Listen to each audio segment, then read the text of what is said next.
Commander Veltash stared at the endless void through the bridge viewport of his exploration ship. The Seeker's Pride had been traveling through empty space for weeks, searching for signs of long-dead civilizations. This was the routine that had defined his life for the past 15 years. Survey dead systems, catalog ruins, file reports, and move on to the next graveyard of extinct species. The Zephyrian had lived through enough surveys to know what they would find. Nothing. Just like the last 100 systems they had explored, just like the 1,000 systems before that. The galaxy had been silent for 3,000 years, ever since the Great Silence had swept away every intelligent species except the Zephyrian collective. His science officer, Nixara, approached with her usual expression of bored efficiency. She carried a data pad containing the preliminary scans of their current destination. Sol, another unremarkable star system in the Outer Rim territories. The initial sweep is complete, Commander, Nixara said, her forearms working the controls of her portable scanner. 9 planets detected, the usual collection of gas giants and rocky worlds. Nothing unusual about the star or the orbital mechanics. Veltash nodded, without looking away from the stars. He had heard this report countless times before. Every system they explored followed the same pattern. Dead worlds circling dying stars with perhaps some ruins left behind by species that had vanished during the Great Silence. Any signs of past civilization? He asked, though he already knew the answer. Scanning now, Nixara replied. Her 6 eyes focused on the data streaming across her pad. Wait. This is strange. Something in her voice made Veltash turn around. In all their years working together, he had never heard uncertainty in Nixara's tone. She was the most methodical scientist in the collective's exploration division. She did not get confused by data. What have you found? Veltash asked. Nixara adjusted her scanner settings and ran the sweep again. Her eyes widened as the results appeared on her screen. Commander, I'm detecting massive electromagnetic signatures from the 3rd planet. The patterns are consistent with active technology. Very active technology. Veltash felt his heart rate increase. Active technology meant only one thing. Life. Intelligent life. But that was impossible. The Great Silence had ended all intelligent life in the galaxy except for the Zephyrians. The High Council had made this clear in every history lesson taught to every citizen of the collective. Run the scan again, he ordered. Check for equipment malfunction.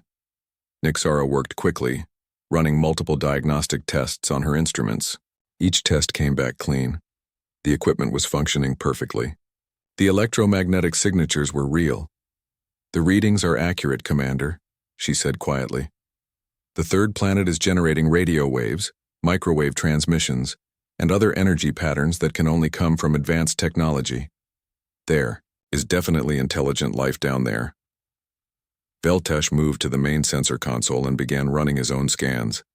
The data that appeared on his screen defied everything he thought he knew about the galaxy. The 3rd planet was covered with artificial structures, cities that stretched for hundreds of miles, transportation networks that connected every continent, and most shocking of all, the planet held billions of life forms.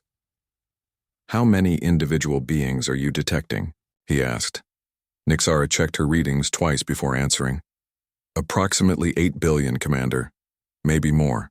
The population is spread across all the major land masses. 8 billion intelligent beings. The entire Zephyrian collective numbered, only 2 billion across dozens of worlds. How had such a massive civilization remained hidden from their surveys? How had they survived the Great Silence? Veltash ordered his crew to move the ship closer to the planet. As they approached, the AI sensors picked up even more impossible details. The beings on the surface had built machines that flew through their atmosphere. They had launched artificial satellites into orbit around their world. They were even sending primitive vessels to their nearest celestial neighbor. Commander, his communications officer called out, I am intercepting thousands of transmissions from the planet's surface. They appear to be using electromagnetic waves to communicate across vast distances. Can you translate any of it? Veltash asked. The communications officer worked at his station for several minutes before responding. The language patterns are unlike anything in our databases, but I am beginning to identify basic structures. They appear to have multiple languages, hundreds of them, perhaps thousands. This was beyond anything Veltash had expected to find. Not only was there intelligent life in this system, but it was thriving.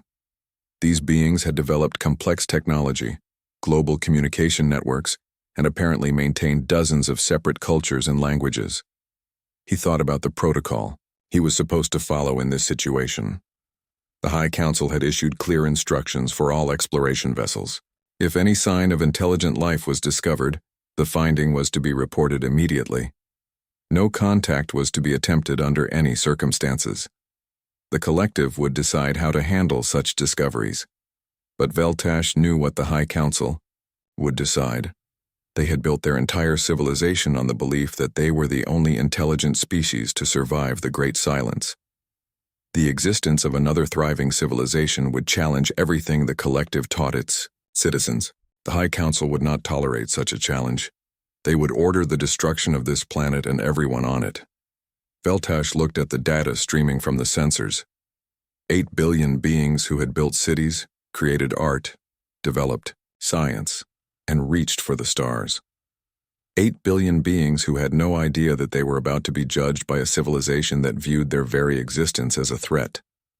He thought about his duty as a commander in the collective fleet. He thought about his loyalty to the High Council. And he thought about the beings on the planet below, going about their daily lives without knowing that their fate was being decided by aliens they had never imagined existed. For the first time in his career, Commander Veltash wondered if following orders was the right thing to do. Commander Veltash spent 3 days watching the humans before making his decision. He observed their daily routines, their communications, and their simple joy in being alive. Children played in parks while their parents worked in towering buildings. Scientists launched rockets toward the stars, dreaming of exploration and discovery. Artists created beautiful works that spoke of hope and wonder. These beings deserved a chance to join the galactic community, not death because they threatened the collective's beliefs. Against every regulation in the exploration manual, Veltash ordered his communications officer to send a peaceful message to Earth. The transmission was simple and direct. It identified his ship as representing the Zephyrian collective and requested dialogue with Earth's leaders. The response came faster than expected. Within hours, every major government on Earth had detected the alien signal. President Lisa Grant of the United States immediately called an emergency session with world leaders. Dr. Alex Turner, Earth's leading expert on the possibility of alien life, was brought in to help analyze the message. The signal is definitely artificial, Dr. Turner explained to the packed conference room. The mathematical patterns are too complex to be natural phenomena. We are looking at genuine first contact with an alien civilization. President Grant felt the weight of history on her shoulders. Every science fiction movie and book had tried to imagine this moment, but none had prepared humanity for the reality. She authorized a response message welcoming the aliens to Earth and inviting them to meet at a neutral location in space. Admiral Jake Morrison, commander of Earth's small space force, was ordered to prepare the diplomatic vessel Unity for humanity's first meeting with aliens. The ship was not designed for combat, carrying only basic defensive systems. Its purpose was exploration and peaceful contact, exactly what this situation required. Dr. Turner joined the diplomatic mission, along with representatives from the United Nations and the world's major powers. As Unity launched from Earth orbit, millions of people watched on their screens, witnessing what they believed would be the beginning of a new age for humanity. Commander Veltash felt relief as he watched the human ship approach. The beings of Earth had responded with curiosity rather than fear. They were willing to meet and talk, just as he had hoped. He prepared his own small shuttle to dock with the human vessel, bringing gifts of Zephyrian art and technology as signs of peaceful intent. But Veltash had made a critical error. His unauthorized first contact had been detected by collective monitoring stations throughout the sector. Within hours of his initial transmission to Earth, emergency alerts were racing through Zephyrian command networks. The discovery of intelligent life combined with Veltash's violation of protocol had triggered the collective's highest level of response. War Marshal Krixthor received the alert while commanding exercises in a nearby star system. The news filled him with cold rage. Not only had the exploration commander discovered aliens, but he had attempted contact without authorization. This violation of the most sacred protocols demanded immediate correction. Krixthor gathered his battle fleet and jumped to the Sol system, just as the human diplomatic vessel was approaching Veltash's position. The War Marshal's flagship, Crushing Fist, emerged from hyperspace along with 25 combat vessels. Their appearance sent shockwaves through both the human ship and Veltash's exploration vessel. Exploration Commander Veltash. Krixthor's voice boomed across all communication channels. You are ordered to withdraw immediately. This contamination will be cleansed according to collective law. President Grant watched in horror from Earth as the alien fleet surrounded both ships. The peaceful first contact she had hoped for was turning into humanity's worst nightmare. Admiral Morrison immediately ordered all Earth Defense Forces to high alert, but everyone knew their small fleet could not match the alien technology now threatening their world. Dr. Turner was aboard Unity. When Krixthor's ships opened fire, the first shots were not aimed at the human vessel, but at Veltash's exploration ship. The Seeker's Pride was destroyed in seconds, vaporized by weapons that made Earth's most advanced missiles look like firecrackers. This is what happens to those who violate the sacred order, Krixthor announced. The galaxy belongs to the collective alone. The alien fleet then turned their weapons on Unity. Captain Ben Clark, commanding the experimental human warship Defiance from Earth orbit, watched the diplomatic vessel die in a burst of alien fire. Dr. Turner and the entire diplomatic team were killed instantly, along with humanity's hopes for peaceful contact. Captain Clark did not hesitate. Despite being vastly outgunned, he ordered Defiance to attack the alien fleet. The human ship's primitive railguns and missile systems seemed pitiful against the advanced alien vessels, but Clark was determined to make them pay for murdering innocent diplomats. To everyone's surprise, human weapons proved effective against collective shields.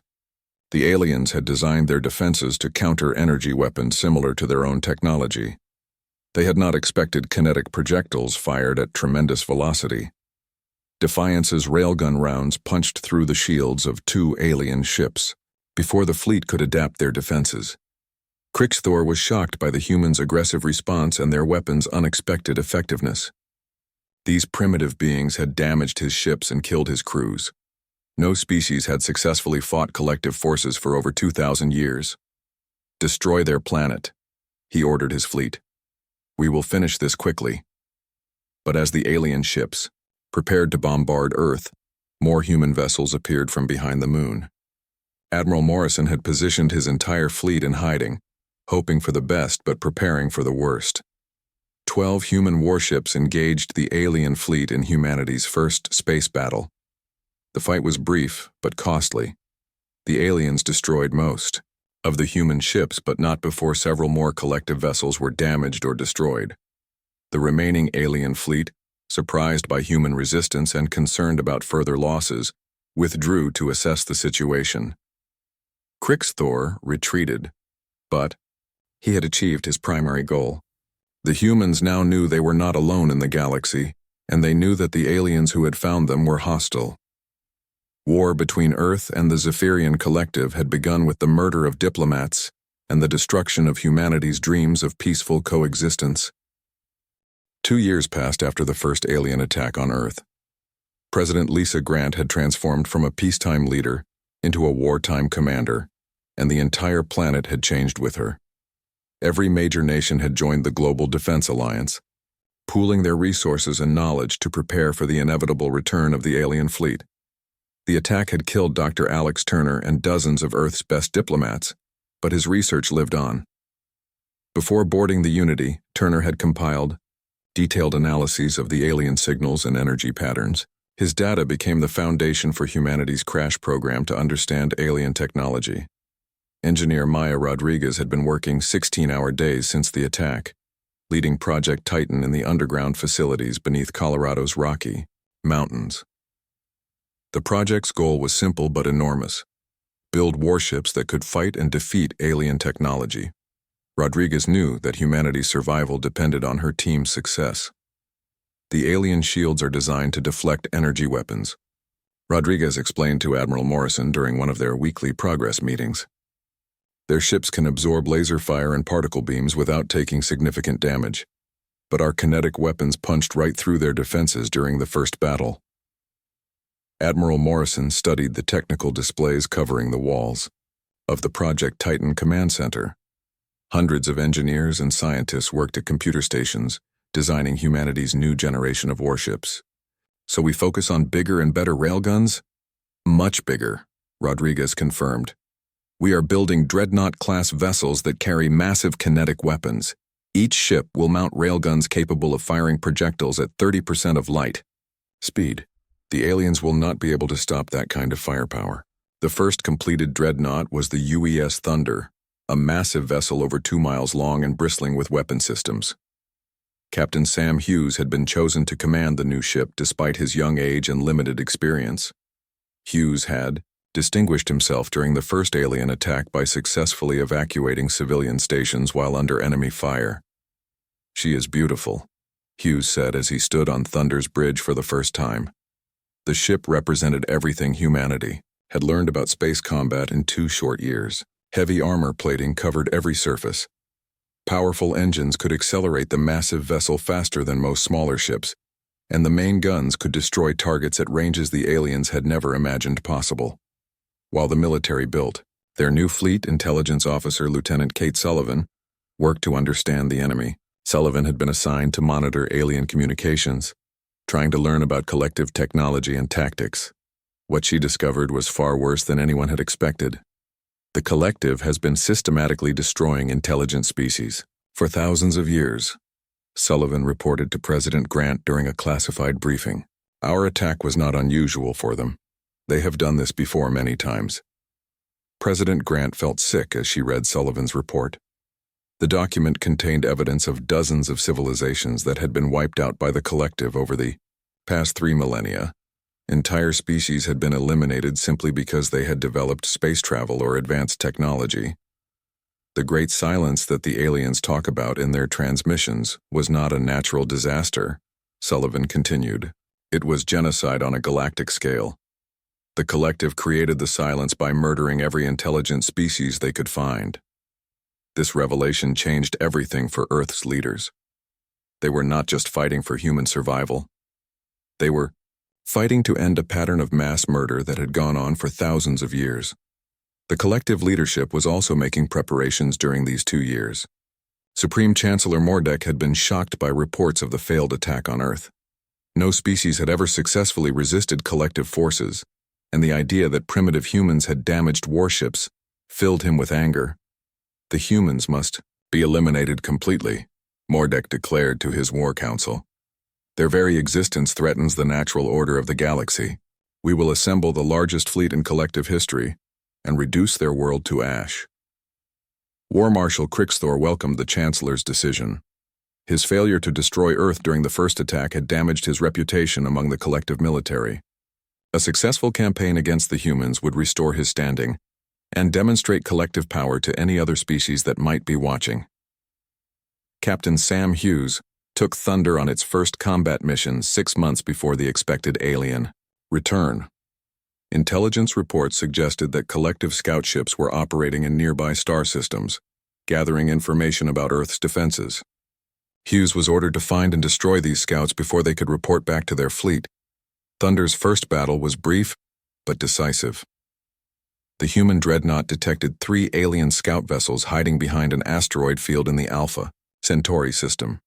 Hughes ordered his gunners to open fire at maximum range, sending railgun rounds streaking across space at incredible speed.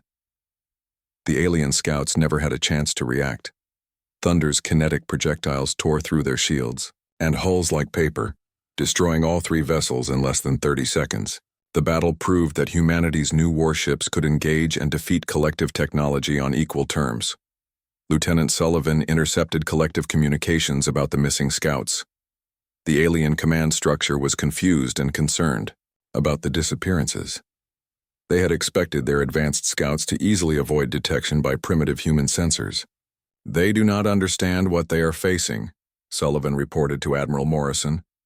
"The collective still thinks of us as the same species they attacked 2 years ago. They have no idea how much we have changed." As the second year ended, Earth's orbital shipyards launched 12 more dreadnoughts to join Thunder in the growing human fleet. Each ship carried the hopes of 8 billion people and the determination to end the collective's reign of terror. Maya Rodriguez stood in the observation deck of the main shipyard, watching the latest dreadnought, UES Vengeance, complete its final systems tests. In 2 years, humanity had transformed from a single-world species into a military power capable of challenging the galaxy's dominant empire. The forge of war had made humanity stronger than anyone had imagined possible. The collective fleet arrived at the edge of the Sol system like a dark cloud blocking out the stars. Supreme Chancellor Mordek had assembled over 1,000 warships for the final assault on Earth. The massive armada stretched across space, for hundreds of miles, representing the largest military force in collective history. War Marshal Krixthor stood on the bridge of his flagship, studying the tactical displays showing Earth's defenses. The humans had built new ships during the past 2 years, but intelligence reports suggested they possessed fewer than 50 vessels total. The collective fleet outnumbered them 20 to 1. "Begin the advance," Krixthor ordered his fleet commanders. "We will crush their resistance in the first hour and spend the rest of the day reducing their planet to rubble." Admiral Jake Morrison watched the alien fleet approach from his command center on Luna Base. The massive enemy formation filled his sensor screens with hostile contacts. Every human ship in the solar system had been called back to defend Earth, but Morrison knew the numbers were against them. "All ships, this is Admiral Morrison," he broadcast to the human fleet. "The enemy has come to finish what they started 2 years ago. They think we are the same species they attacked before. Today we show them how wrong they are." Captain Sam Hughes received the Admiral's message aboard UES Thunder as his dreadnought moved into position with the main battle line. 12 human dreadnoughts formed the core of Earth's defense, supported by 30 smaller cruisers and frigates. The odds were terrible, but Hughes had faith in his ship and crew. "All weapons charged and ready, Captain," his gunnery officer reported. Railgun batteries locked onto the lead enemy formations. The first shots of the battle came from the collective fleet at maximum range. Hundreds of energy beams lanced across space toward the human ships, lighting up the darkness with deadly fire. The alien commanders expected to see human vessels destroyed immediately, just as they had eliminated countless other species over the centuries. Instead, the human dreadnoughts absorbed the enemy fire on their heavy armor plating. The energy, weapons that had devastated other civilizations, left only scorch marks on the thick metal hulls of Earth's warships. The alien fleet had never encountered vessels designed to withstand such punishment. "Return fire," Admiral Morrison ordered. The human dreadnoughts responded with their own weapons, but their attack was completely different from anything the collective had ever faced. Instead of energy beams, the human ships fired solid projectiles at incredible speeds. The railgun rounds crossed the distance between fleets in seconds, moving too fast for the alien point defense systems to intercept. The kinetic projectiles tore through collective shields like they were made of paper.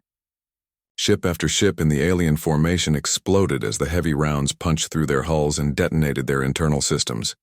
In the first exchange of fire, the humans destroyed over 50 enemy vessels while losing none of their own. War Marshal Krixthor stared at his tactical display in shock. The primitive humans had just inflicted more damage on his fleet than any enemy had managed in 3,000 years of collective dominance. His ships were dying, and the human vessels seemed almost untouchable. "All units, close to point blank range," he ordered desperately. "Our weapons will be more effective at short distance." The collective fleet surged forward, but the human ships did not retreat. Instead, they advanced to meet the enemy head-on. Captain Hughes led Thunder straight into the heart of the alien formation, his dreadnought's guns firing continuously at targets on all sides. "Captain, we have enemy ships trying to ram us," his tactical officer reported. "Let them come," Hughes replied calmly. "Our armor can handle their light cruisers. Several collective vessels attempted to destroy Thunder by ramming the human dreadnought at full speed. The alien ship shattered against Thunder's armored hull like insects hitting a windshield. The human ship continued firing, destroying everything within range of its weapons. Captain Rick Foster, commanding UES Vengeance, found himself surrounded by enemy vessels. Instead of trying to escape, he ordered his ship to activate its nuclear self-destruct system while ramming the largest alien ship in the formation.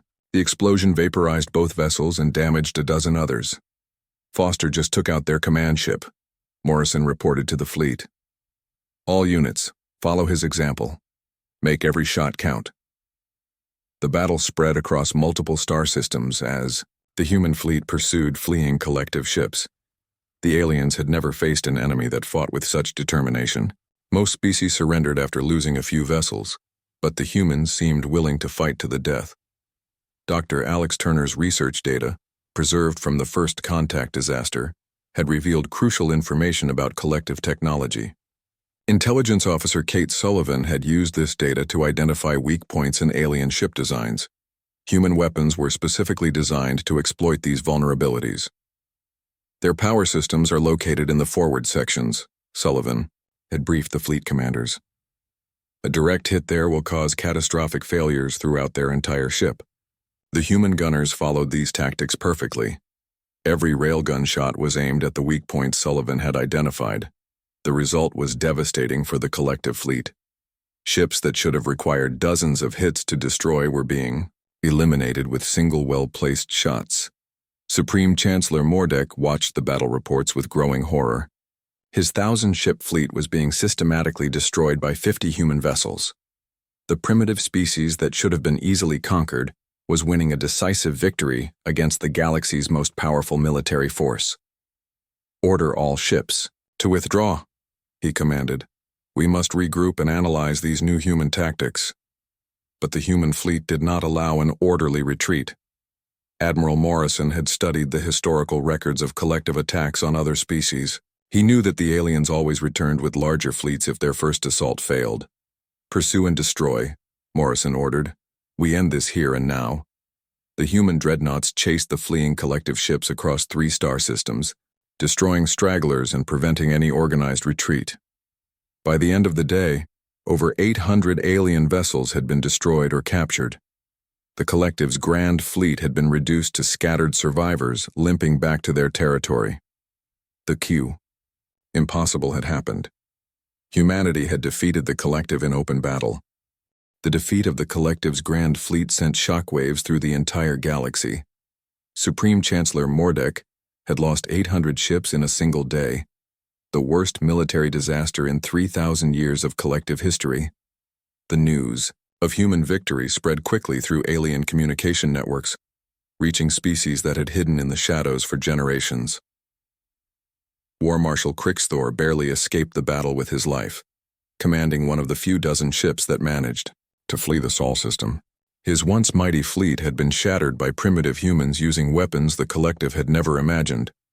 The shame of defeat burned in his chest as he reported to the High Council.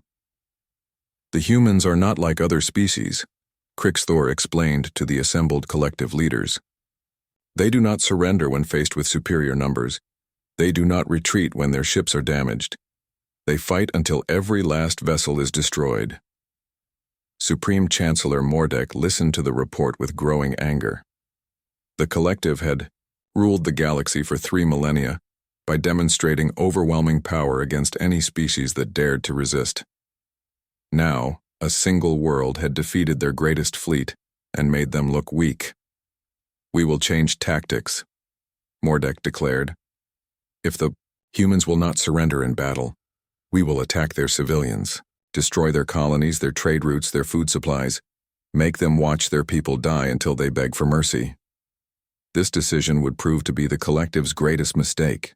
War Marshal Krixthor began targeting human settlements on Mars, Europa, and the asteroid mining stations. His remaining ships attacked defenseless civilian vessels and orbital habitats, killing thousands of innocent people in raids designed to break human morale. The attacks had the opposite effect. Instead of weakening human resolve, the murder of civilians enraged the entire species. President Lisa Grant addressed the world with tears in her eyes as she announced the death toll from the latest collective raid. "They have chosen to wage war against our children and families," Grant said. "This is no longer about defending Earth. This is about ending the collective's reign of terror forever." Admiral Morrison received authorization to launch humanity's first offensive into alien space. The surviving human dreadnoughts, led by Captain Ben Clark in the massive UES Retribution, began striking collective outposts and supply lines. Human tactics evolved rapidly as they learned to fight in enemy territory. "Their logistics are more fragile than we expected," Captain Clark reported after destroying a collective supply depot. "They depend on regular shipments from their core worlds. If we can cut those supply lines, their frontier forces will collapse." The human fleet began using tactics that horrified the collective military. Human ships would appear without warning, destroy their targets, and vanish before reinforcements could arrive. The aliens had never faced guerrilla warfare in space, and their rigid command structure could not adapt quickly enough to counter these new tactics. Meanwhile, Intelligence Officer Kate Sullivan had been working on a secret project that would change the course of the war. Her analysis of captured collective communications had revealed something extraordinary. Commander Veltash, the alien who had tried to make peaceful contact with Earth, was still alive. "He has been imprisoned on the collective prison world of Torax Prime," Sullivan reported to Admiral Morrison. "The intercepted transmissions suggest he has been trying to organize resistance among other prisoners." Morrison realized the strategic importance of this information. If Veltash could be rescued, he might provide intelligence about collective defenses and weaknesses. More importantly, he might help humanity contact other species that had been oppressed by the collective. The rescue mission was assigned to Captain Amy Price, commanding the stealth-modified dreadnought UES Shadow. Price had distinguished herself in several raids against collective installations, earning a reputation as one of humanity's most effective commanders. "Torax Prime is heavily defended," Price briefed her crew before the mission. "But our intelligence suggests the prison itself is lightly guarded." The collective never expected anyone to attempt a rescue operation. The mission succeeded beyond all expectations. Captain Price not only rescued Commander Veltash, but also freed over 300 prisoners from dozens of different species. These beings represented civilizations that the collective had supposedly destroyed during the Great Silence. "We have been hiding for generations," explained Captain Zara of the Keltharian Resistance. "Our people survived the collective purges by pretending to be extinct. When we heard about your victory at Earth, we knew the time had come to fight back." Commander Veltash provided crucial intelligence about collective military capabilities and political structure. He revealed that the alien empire was not as unified as it appeared.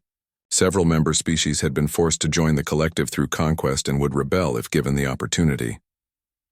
"The collective's strength comes from fear," Veltash explained to human intelligence officers. "They maintain control by convincing everyone that resistance is impossible. Your victory has shattered that illusion." Within months, human forces were coordinating with resistance groups across the galaxy.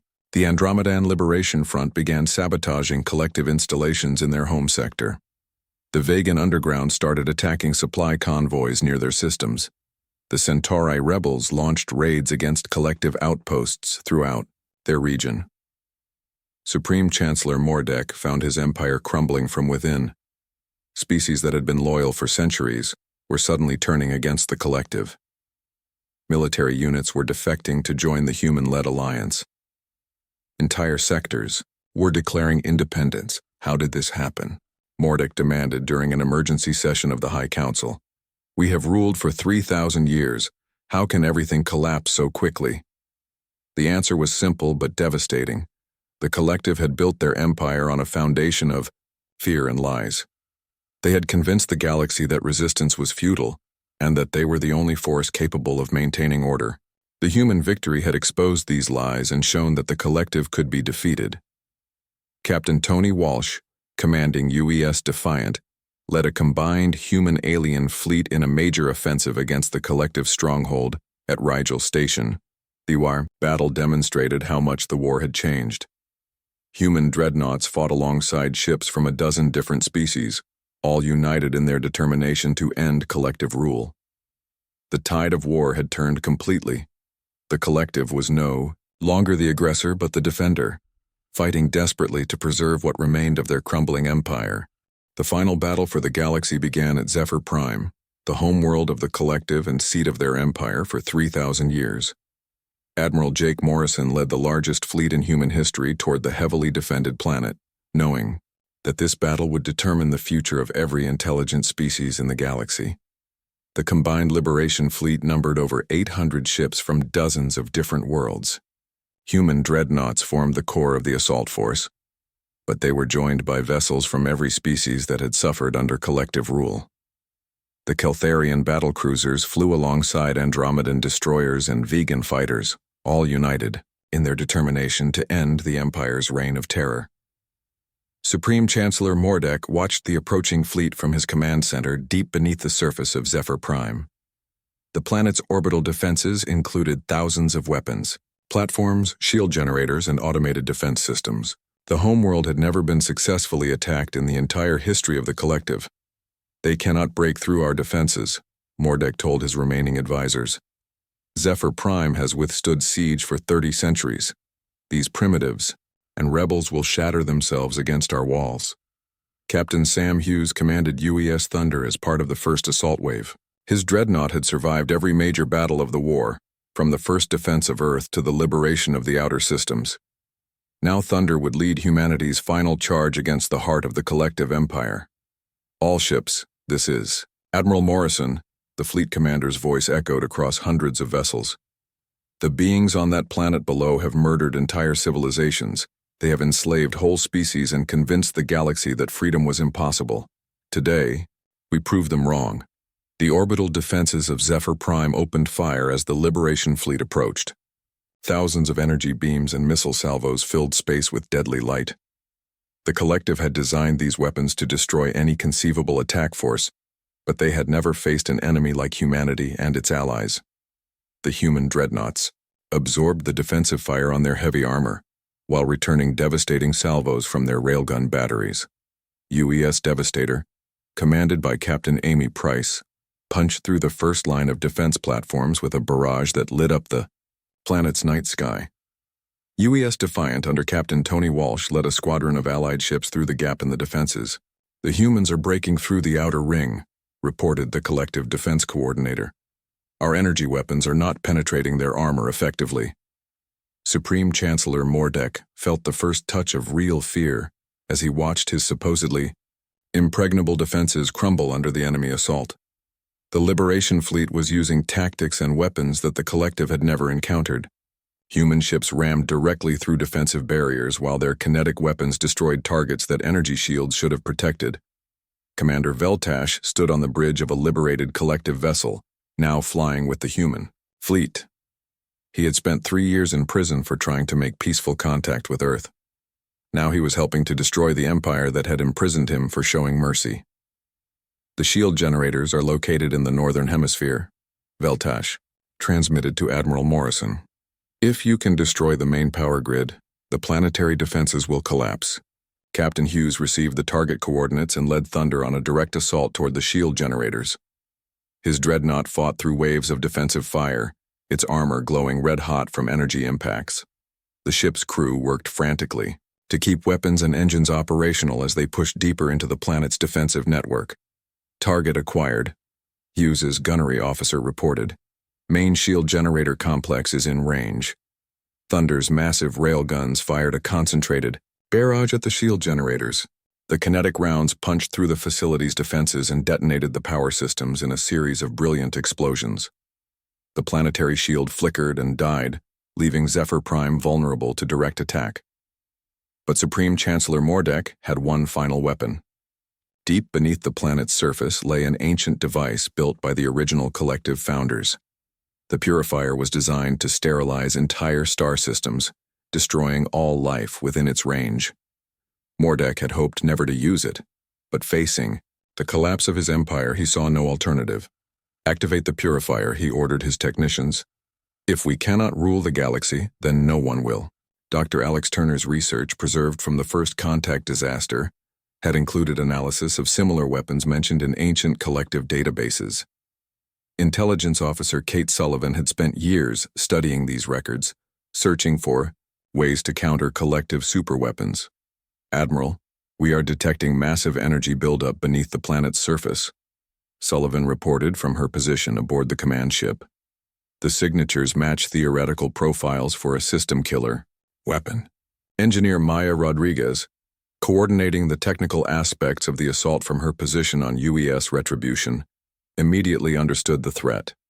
She had studied every piece of collective technology captured during the war, looking for weaknesses and vulnerabilities. "The weapon draws power from the planet's core," Rodriguez explained over the fleet communication network. "If we can overload the power transfer systems, we can turn the weapon against itself." Commander Veltash confirmed Rodriguez's analysis. "The Purifier has a critical flaw in its power regulation systems. A precisely timed electromagnetic pulse could cause catastrophic feedback. The Liberation Fleet had only minutes before the Purifier would fire and destroy every ship in the system. Captain Hughes led Thunder on a desperate attack run toward the weapon's power conduits, while Captain Price coordinated strikes from other human dreadnoughts. The plan worked perfectly. The electromagnetic pulse from the human ships overloaded the Purifier's power systems, causing the ancient weapon to turn its destructive energy inward. The explosion that followed vaporized the weapon and most of the collective's underground command facilities. Supreme Chancellor Mordek died in the blast that destroyed his last hope of victory. The collective empire, which had ruled the galaxy for 3 millennia, collapsed with the death of its final leader. President Lisa Grant addressed the galaxy from Earth as news of the victory spread across thousands of worlds. Her message was broadcast in hundreds of languages to species that were tasting freedom for the first time in generations. "The age of empire is over," Grant announced. "Today we begin building a galaxy based on cooperation instead of conquest, on freedom instead of fear. The Galactic Alliance welcomes all species as equals."